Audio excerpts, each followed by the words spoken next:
So in the last class, we covered verses 42 to 44.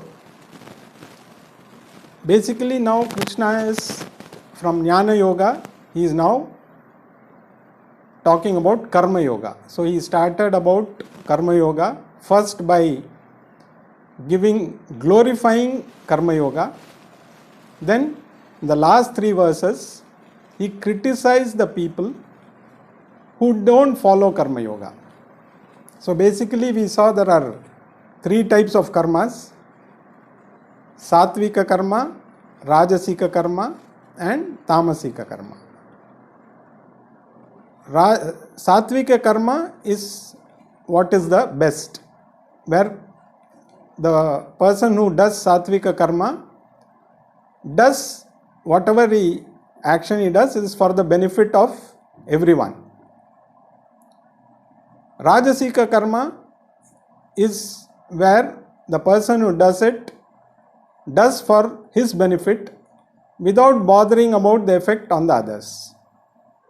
And Tamasic karma is one where the person doesn't mind harming others for his own benefit. So these are the 3 types of karma that we saw. Sattvic karma is the best, so there's nothing, that's what Krishna is going to talk about, the positive effects of Sattvic karma. He is criticizing people who follow Rajasika karma. So they are always seeking material benefits, they are seeking pleasure. So they do all kinds of rituals, they follow the Vedic rituals. So they are all well versed in Vedas, but they follow the Vedic rituals for attaining various things, including heaven.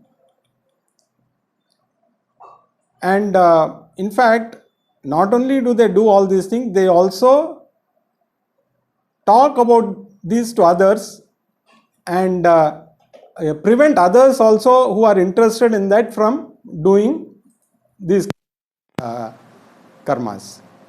So they use all kind of flowery language to promote their interests. And if somebody else is interested in doing Sattvic karma, they sort of tell them why you are attending Gita class, what you are going to benefit out of it. There are so many better things to do. Let us enjoy life. Let us go all around. Let us eat the best food. Let us enjoy different locations. And let us do everything to finally, anyway, with all these rituals, we can go to heaven. Why do you seek all this? Why take the trouble? Why suffer? Why do you want to attend all these Gita lectures, or why do you want to follow these saints and other people? Because you are not going to get anything out of it.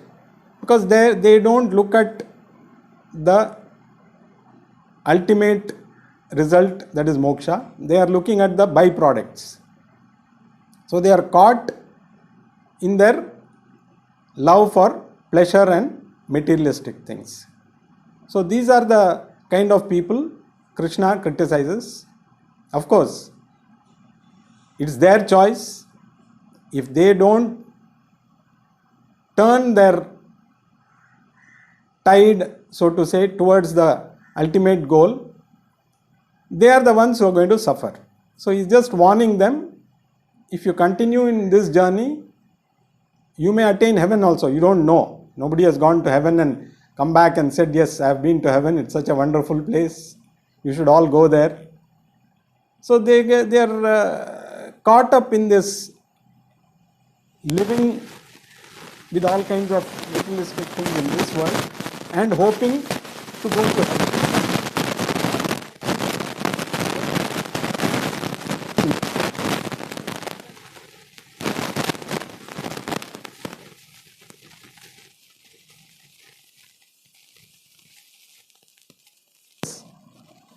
He is going to further, now he is going to tell who's a karma yogi. What are the characteristics of a karma yogi? So let us now move on to verse number 45. Traigunya Vishaya Veda Nistraigunya Bhavarjuna Nirdvandvo Nitya Sattvastho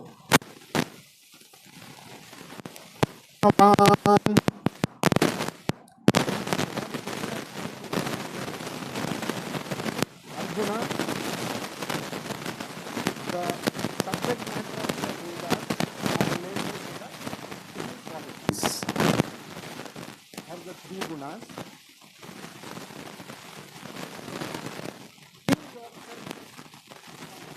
Gunas from the pair of attributes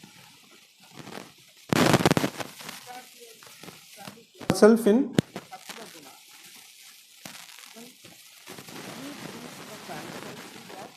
Acquiring and protecting. Become a master of love. So this is what Krishna is conveying to Arjuna. Or have such qualities, which are the qualities of a karma yoga. So to become a karma yoga, you need these properties. So what are they? So he says first one is Nishtaya Gunya. Gunya means the three gunas that we know, Sattva, Rajas and Tamas. So the Vedas describe various rituals which are all connected to these three gunas. So whatever we achieve from that, it is not permanent. So if you want to again get into the, see already you are permanent. Gunas represent samsara. Samsara is where we are, what we are going through, the pains and the pleasures also. But if we analyze, we have more pains than pleasure. So by doing many things which are in the Vedas related to these three gunas, you are not going to get, you are going to get a little higher kind of samsara, but you are not going to be free from the pains and the pains of samsara. So you are not trying to come out of this. You are only getting deeper into the same. It's like quicksand. The more you try to come out, the more deeper you go. So he says, come out of this, the ritualistic part of the Vedas. So basically what he is saying, the karma kanda. So as we know, you have the karma kanda and the jnana kanda. So karma kanda is all about the rituals. Jnana kanda is knowledge. So people are so immersed in the karma kanda that they don't even look at the jnana kanda part of the Vedas, which is actually a very small part, but without which your life is incomplete. So, and these three gunas are basically what constitute this karma kanda. So he says, free yourself from these three gunas. So go above. So basically a karma yogi has to come out of these three traigunya, or the three, free yourself from the effects of these three gunas. The next quality he says is nirdvandvaha, that is free from the pairs of opposites. That is, you take pain and pleasure similarly. You handle happiness and sorrow without getting affected by both. So the pairs of opposites, victory and defeat. So all these pairs of opposites, learn to handle them with equanimity. Don't jump when you are victorious, and don't become dejected when you lose. So you should, for a person to become a jnani or for a karma yogi, he has to free himself from the pairs of opposites. So that is what? Be free from the pairs of opposite. That means learn to handle, prepare your mind to handle the pairs of opposites. And this preparation will come only through karma yoga. Once you prepare the mind by karma yoga, then through jnana yoga you can gain moksha. So set your goal for moksha, do karma yoga to purify the mind so that the knowledge that you gain remains firm. So that is how you free yourself, by strengthening the mind to handle any situation, be it positive or negative. Then the third one says sattvastha. So increase your sattva guna. So we all have the three gunas: sattva, rajas and tamas. Rajas and tamas should slowly, the tamas part, which is laziness, which is all the negative things, reduce that to a minimum. You cannot make it zero because tamas is ingrained into our system. The body is fully tamas. So you cannot make it zero, but reduce tamas to the extent possible. Rajas is required. Rajas is the one which makes us active, but you have to use it effectively.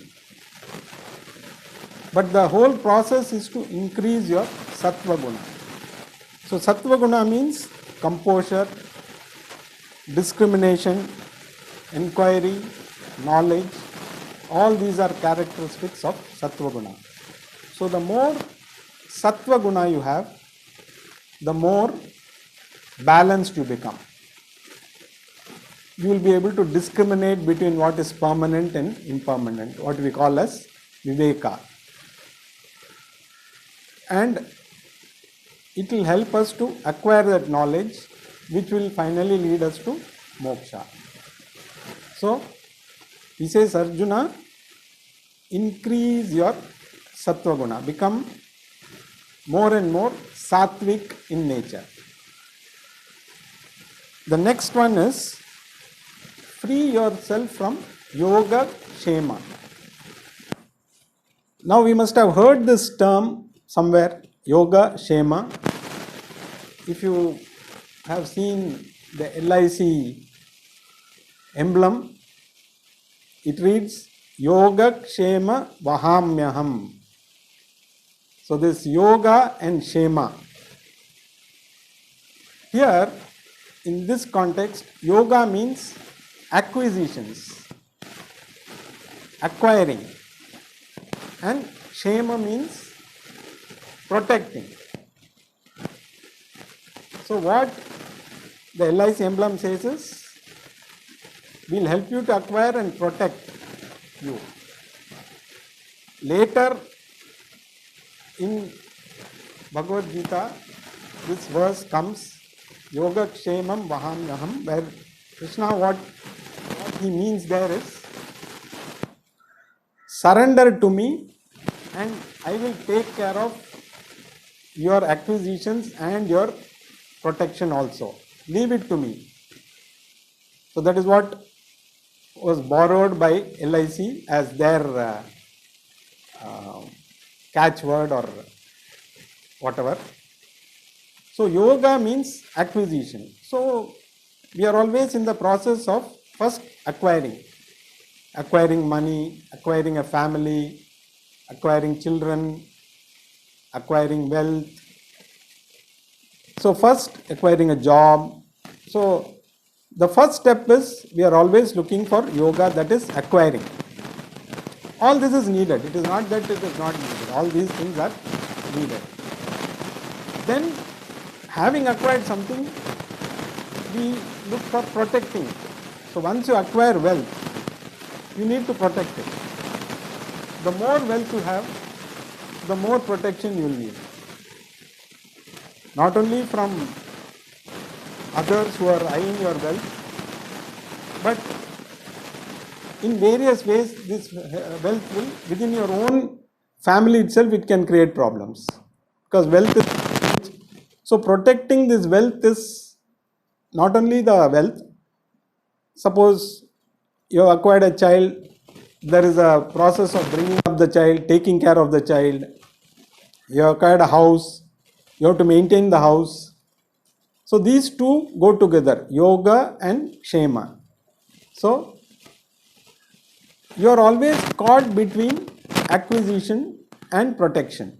So your mind is totally worried about acquiring and protecting, acquiring and protecting. So all the time the worry is first acquire. Once you get a job, you are done part of your requirement, but then to protect your job, you have to keep working in such a way that you don't lose your job. So these two always go together. So whatever you acquire, you have to. So our life is constantly worried about acquiring and then protecting whatever we acquire.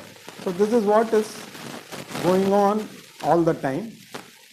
So he says, Arjuna, get out of this. Don't worry about yoga and kshema all the time. Do whatever is required for these two, but let your mind not be worrying about these two aspects all the time. We need the basic things. You need to acquire, you need also to protect, but don't be so engrossed in acquiring and protecting that your mind is always worried about these.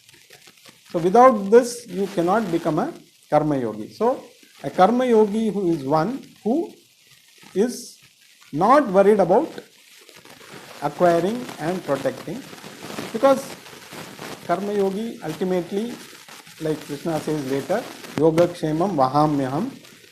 So surrender unto me, I will take care of all this. So you don't have to worry. These two aspects, I will take care. You have to just surrender to me and do what you are supposed to do. So having got all this, what you should be? You should be a Atmavan. So he uses a term called Atmavan. Atmavan is one who is always alert. He is not carried away. So what he means is, don't be a mechanical person. You go through life, everybody does the same thing.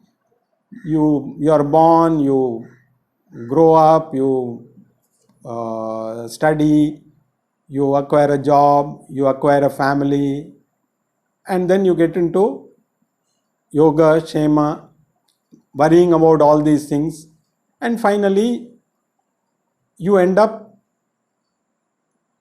not knowing what you are supposed to do in life. So once you fix the goal, as we saw earlier, for a karma yogi, the goal is only moksha. Once that goal is fixed, then all these things will come and go, but you're alert. You don't miss sight of the goal. Like sometimes when we travel in a train, earlier we used to do that. Nowadays we take flights. Earlier it used to take 2 days to 3 days to reach Delhi from Chennai. So we used to travel, and for food, water, we used to get down at certain stations. buy food, buy water. But whenever we used to get down, the mind was always alert that the train could leave. I am only here just to buy some food and water on this particular station. This is not my goal. I have to reach Delhi. So in Vijayawada, the train stops, you rush. You must have all done that, rushing to the canteen or the railway canteen to buy some food, or rushing to the tap. There used to be coolers with cool water. Especially in summer, there will be a big crowd there waiting. But at the back of the mind, you know the train is going to stop only for 5 minutes or 10 minutes. So this is not where I am supposed to get down. So my goal is further down. So we should, karma yogi is always alert. He doesn't get carried away. It is not that, okay, now I have got down here, let me go to the canteen, sit and have a full meal. If the train is there, okay, otherwise I will find some other train. If that is the goal, we will never reach anywhere. So the karma yogi should be alert, should not be carried away by all the other fancy things which are not going to lead anywhere. So once the goal is clear, so that is the problem with most of us. What we think are goals are ultimately just milestones. We forget the goal and we get down at the wrong station, and then we get lost. And by the time we realize, it's already, the life is almost over. So we have to start from scratch again. We don't know when we are going to get a human form to again start this journey. So at least in this life, if we fix this journey, at least we can be satisfied. I am in the right path. And Krishna is going to give you assurance later that once you have started on this path, don't worry, you will continue in that path in your next life also. So the first thing for all of us is to remember, set the goal. It is not going to be easy, but once you set the goal, you move along in that. It calls for discipline, it calls for reorienting our lifestyle, but that is the only way. If not in this life, some other life also, you come back, you have to go through this only. So be alert. So that is what. So basically, all these characteristics, Nistre Gunya, Nirvandvaha, Satvastha, Yogakshema and Atmavan. So these are the 5 characteristics of a karma yogi. One who is very clear, like earlier we had seen, Vyavasayatmika Buddhi. One who is very clear about the goal. These are the things which are required. These are the characteristics of one who is very clear about his goal. So this is the basic thing which Krishna is going to now, in coming verses, he is going to describe Karma Yoga in detail. So far he has first he started with Jnana Yoga, then he moved to Karma Yoga, because they are not two different paths to the goal. The goal is moksha. Moksha can be attained only through jnanam, through knowledge. But for knowledge, the mind has to be ready. To make the mind ready, you need Karma Yoga. So do Karma Yoga, make your mind ready, study Jnana Yoga and gain moksha. So that is the process. So having told what is Jnanam in the first few verses. Now he has moved to Karma Yoga. He started by glorifying Karma Yoga and criticizing people who don't follow Karma Yoga. And then he is given the characteristics of Karma Yoga. The next verse, he is again going to talk about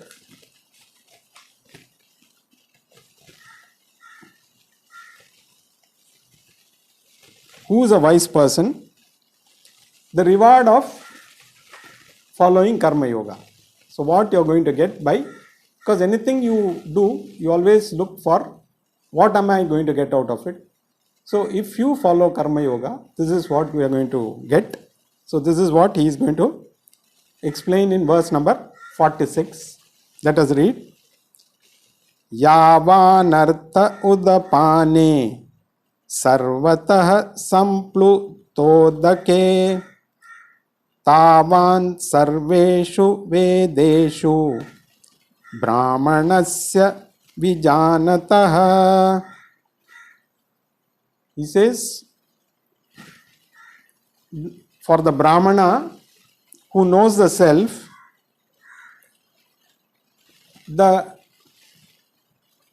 all the Vedas are of as much use as a small reservoir when there is flood everywhere. So here, Brahmana doesn't mean a Brahmin. Brahmana is one who is a wise person. One who has got Brahma Vidya is a Brahmana. So we are not talking about a Brahmin by caste. Anybody can become a Brahmin by becoming wise. The path also is already described. So you have to increase your Sattva Guna. The more you increase, the more you become a Brahmana. So here he says, for a wise person who has known the self,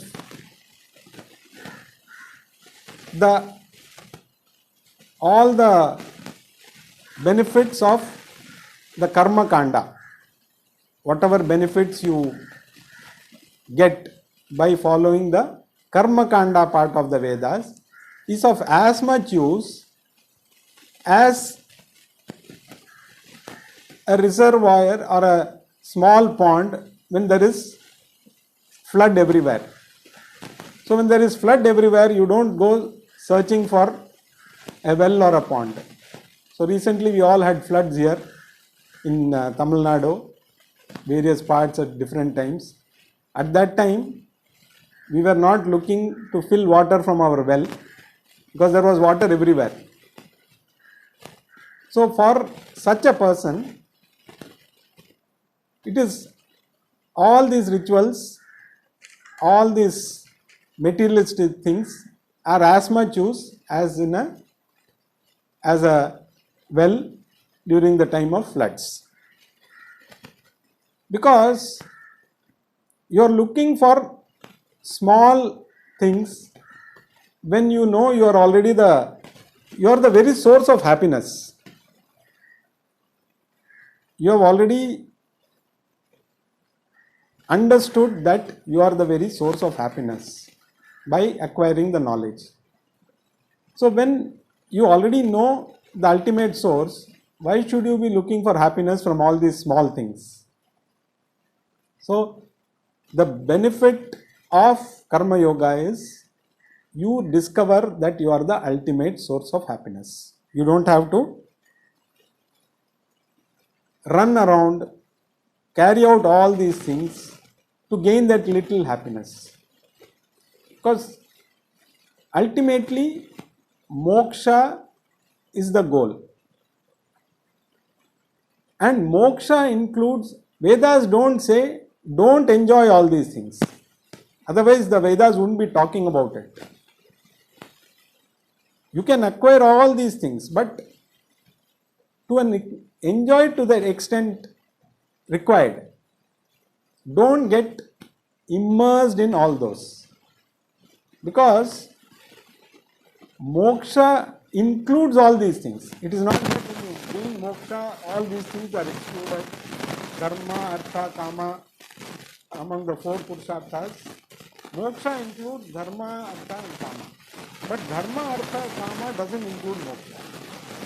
So, if you look for moksha, you get everything. So why should you run around looking for all these small things when your goal is to acquire something which gives you all these things? Like for example, sometimes we go to a restaurant and you have a thali which includes some 10 items. If you buy those 10 items separately, you will pay much more than what you order in a thali. So when you have all these items in the thali, why should you order each thing separately and pay more? So moksha includes everything. So whatever pleasures to the extent required, if you want to immerse yourself in all this, then you will never look at moksha at all. So that is what happens to people because they are so immersed in these acquisitions, the material acquisitions, that they forget the end part of the Vedanta, which talks about the knowledge. But if your goal is clear, you also enjoy these things and keep the goal in mind. So that is what Krishna says later, like he is going to say, Yoga Kshemam Vahamyam. If you keep me as the goal, you don't have to worry about your acquisitions and protecting them. I will take care of all those. Keep the goal in mind, be very clear about the goal and enjoy whatever comes in this thing. It's not that anything that you acquire out of the other part of the Vedas is not good. Vedas are prescribing those things. But don't get caught in that trap. Don't look for heaven. Because first thing, we don't know what heaven is, how it looks. Does it really have all the things that are described in many places? Even if it is there, we should remember that it is again going to be temporary. Once you exhaust all your punyas which took you to heaven in the first place, once you have exhausted all your money, your holiday is over, you come back. And then you again start from scratch. So, all these things, you may get heaven, but you come back again and go through the same grind all over again. Again you have to look for, you have to accumulate punya to again get heaven. So again you will be traveling from heaven and back. If we go by that logic.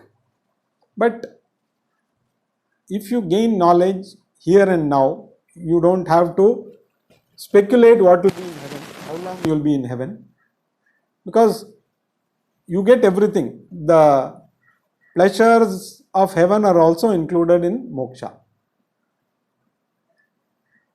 It is tough. If you see people who climb Mount Everest, they know what are the difficulties. They know what are the pains that are required to climb Mount Everest. It is not that you just start climbing and reach there in a couple of hours. It requires a lot of patience, requires a lot of grit to climb Mount Everest. And once you are on top, what do you get? You get some satisfaction. I have climbed the highest mountain in the world. The person who climbs, that feeling only he can describe, or he may not be able to describe, we may not be able to understand, because unless we go to Everest, we may not be able to understand. So this is something which is, anybody can attempt. It is not, but people who do it just for the satisfaction, they go through all these tough and rigorous routines to climb Mount Everest. So, if for a